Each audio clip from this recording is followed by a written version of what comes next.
Tomorrow marks 1 year since that tragic and deadly mass shooting at the St. Francis Natalie building.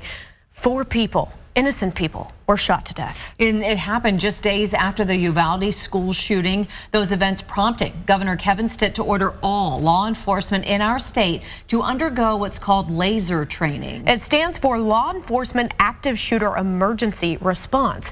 I went to see the training and talked with Captain Mike Eckert, leading the effort for Tulsa Police.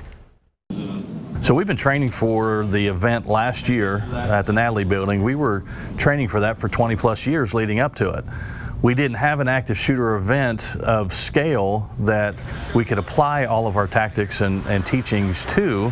We were applying it to what was happening in other places around the country.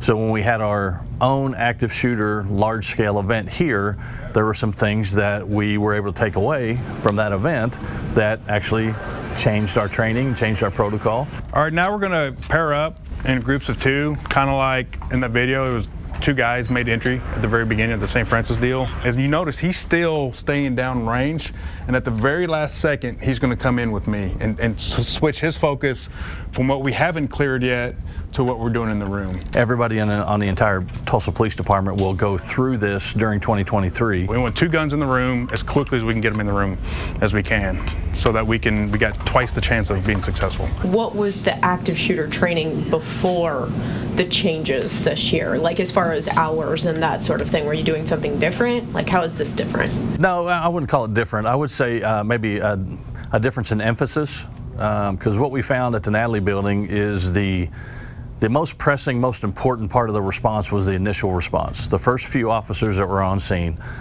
who, by the way, did an outstanding job.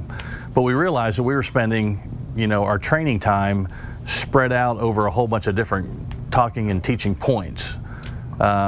This year, I would say about 90% of our training is focused just on those first few officers at first initial response to the active shooter event. Because once that threat is eliminated, we are going to transition immediately into rescue. So that will be some first aid things. More than anything, it's prioritization of injury.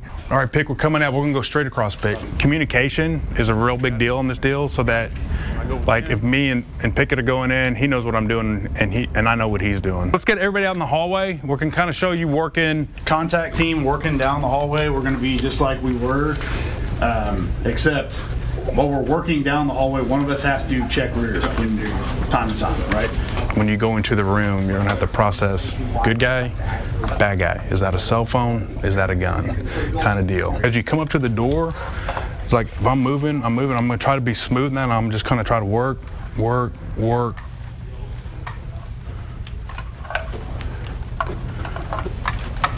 Good. That was good. That was perfect. We have total 100% respect for the governor's mandate, but we want to do the training anyway. I mean, it's not, we're not doing the training because the government mandated it. It just made it a little bit easier to get it into the schedule this year because of the mandate. Fox 23 is dedicating a half-hour special report to remember the 4 lives lost 1 year ago tomorrow. You can see their pictures on your screen right now. Be sure to join us on Fox 23 News at 6:30 tomorrow evening for St. Francis Strong, Heartache, and Hope.